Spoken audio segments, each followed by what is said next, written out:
Welcome to the video.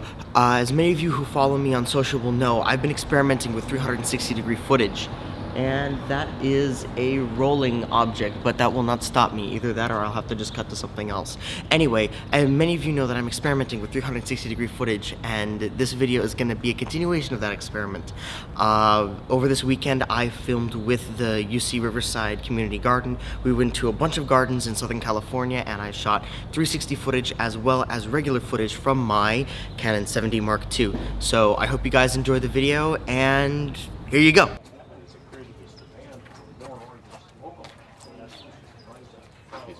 No worries. Right time. Can everybody hear me? So back in 2013, UC Riverside through their program called CalFresh, in partnership with the Community Settlement Association organization, they recognize this space as a potential area for a community garden.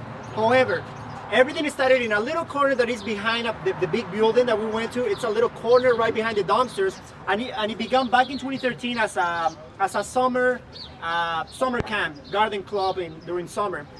Because of the success of that summer camp, they decided to incorporate it as another one of their programs.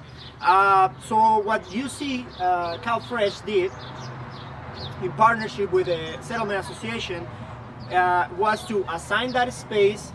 They started to apply to grants. That's how they got the Wood Streets grant back in 2015.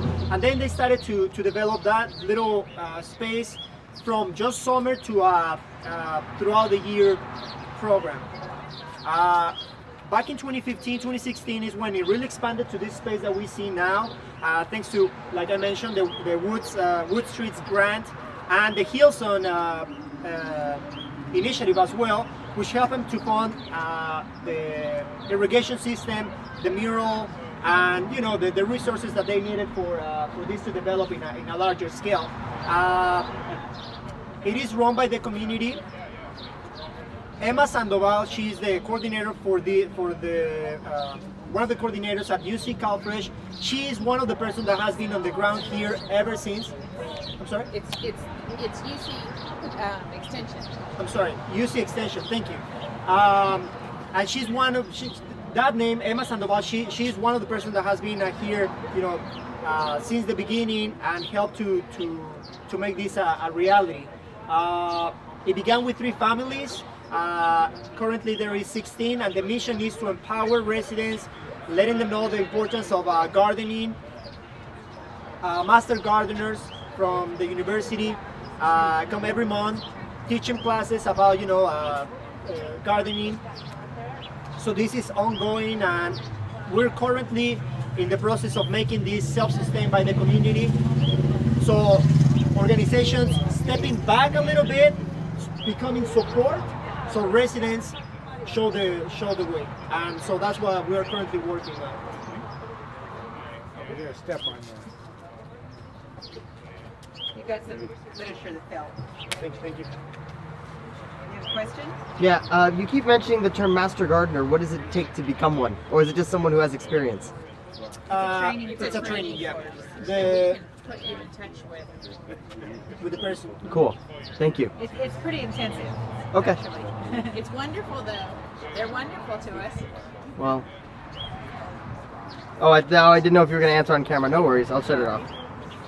Everybody, welcome. Thank you for joining us in the east side of Riverside. She will answer your question. You already told you a little bit of the story how this started as part of a summer camp. I was actually calling Angelica Gutierrez, which is our the Community Settlement Association director, and she was the one that kindly opened the door for all of us. And I just called her and it's like, hey, did you leave me the key for the garden? And she was, oh my gosh, I forgot. I only opened for the Zumba. So we're not gonna able to walk in, and actually we're gonna have some of our young members coming here 10:15. So I'm hoping they come with their parents so they can tell them more about what they learned through the garden. So part of the things that we do in 4-H is, so the main thing that we do in 4-H to develop life skills and public speaking for our young members. And they have already, through the, as I mentioned in my presentation on Wednesday, they have already took like gardening classes and nutrition classes, but then they took on during the summer 2016 the project to make the garden priority. They wanted this to be a community space. And we were having challenging engaging like parents in this space because it was like, it's a community center, it's not really my home. How can we make this part when everybody belongs here? And of course the kids were like, well, we're gonna give you one of the plots and it's gonna be yours. Whatever you produce there, you can take it home. And so the kids didn't question like, is my property, like the city property, they didn't care about it. All they wanted is to have this sense of ownership. And then we basically use the kids to be able to bring the community and bring their parents. One of the projects that fostered that sense of belonging, like a year after, I don't know if they told you the story about the mural behind the garden? No, we haven't heard. Okay, so the first summer what we do, we have like our nutrition educators, they were able in partnership with the community foundation to find extra funding to expand the garden and to find these like garden plants. So we wanted to divide it in this setting so every family can say like, this is the Sanchez family plot, you know, like kind of each family owning, and then of course one is the Eastside Eagles 4-H plot, which are the kids that come in the after school programming, and then the kids that participate in the weekend in our activities. So they come and do that one summer, but then they wanted to make it pretty. So that summer we only have funding to make like one of these little like welcome to the garden thing.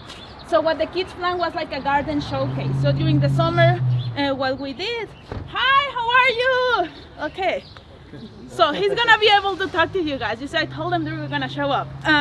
So we just tell them how to lead tours among the garden. That's what their project. And then the opportunity was to develop the mural. So actually, hi, welcome, come here. Good timing. Thank you. Good timing. Do you want to say your name? And Hello, my name is Christopher, and I'm a part of the 4-H. Hello, my name is Christopher, and I am a part of the 4-H club, Eastside Eagles.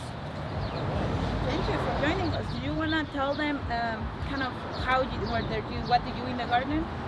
What we do in the garden is learn about the plants and how we could do better on how to help them prosper more and get food that's healthier for us.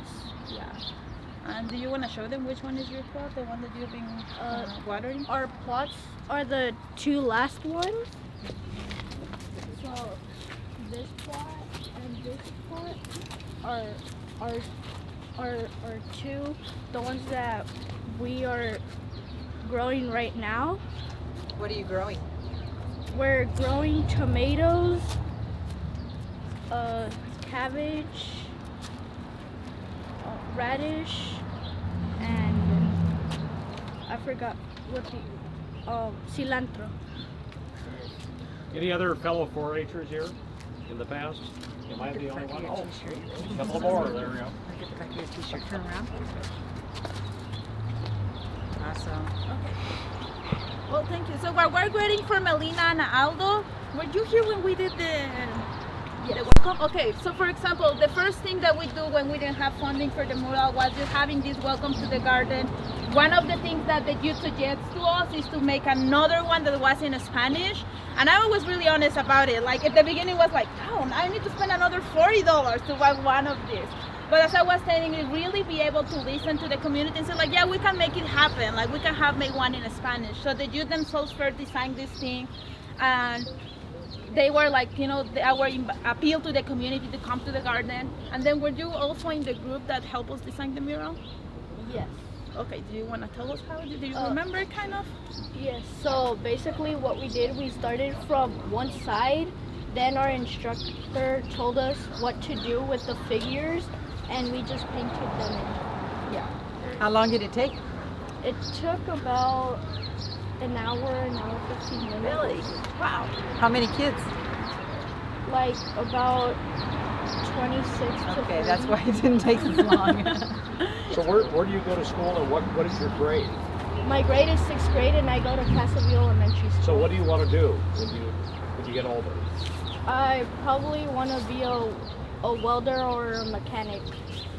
I have a question for you. On the 4-H club program, are you planning on entering any of your produce in competition, or do they do that now, or like at the community county fair or something like that? Do you guys do that? Yeah, so our 4-H clubs, yeah, we normally have, you know, like the contest, like different contests when they can enter the produce. With this particular plot, we haven't been able to do that. We donate usually to the same food bank that is here, and some of the kids take that home. But now that you put out, yeah, we can definitely have them enter them into the field. They have a ribbon, and then yeah. Fun for your competition for the kids? Yes, this is like then the third harvest that we're gonna have, so I guess we're in a good place to do that. Very cool. Does anybody have any other questions for Ryan? So Fortino, do you need any help? What's that? You wanna tell them what's your favorite part of 4-H? My favorite part of 4-H is basically the plants and how they have their adaptations to grow and survive. Yes. Good. Thank you. You have a favorite vegetable? I would say it would be carrots.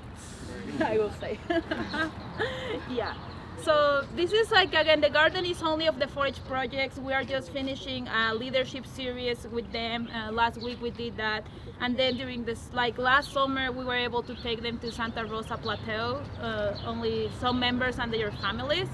Going back to the mural, like for when our community member helped us design the mural, it was like we wanted to have the agricultural roots, but one of the things that the 4-Hers suggested is that they also wanted to have the city landscape. You know, because Riverside, yeah, we grow citrus, and it's particularly the east side of Riverdale was founded with a lot of farmers that came to work like the citrus groves. But nowadays we are trying to be a modern city. So if you go to that side of the mural, you're gonna be able to see like all the tall buildings that we have in our downtown. And that's kind of, you know, how we try to incorporate youth voice in any of the projects that we do. And that's why I always like them to do the talking. If you can just help me thank him for showing up in a Saturday early morning to come and talk to you guys.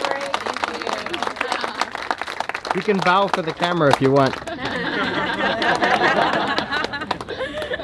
Anyone. No, it's helpful to hear from you. Thank you. Yes, I really appreciate you guys. Good job on the public speaking, dude. Thank you. Yeah, man. Thank you. And so if you just want to like go look a little bit closer to the mural, probably Melina and Aldo will show up like in a couple of minutes. And then I don't know, where do you want to do the group picture? Yeah, we probably want to do it maybe in the courtyard. I don't Okay. know, because I mean, in the garden is not possible. Right?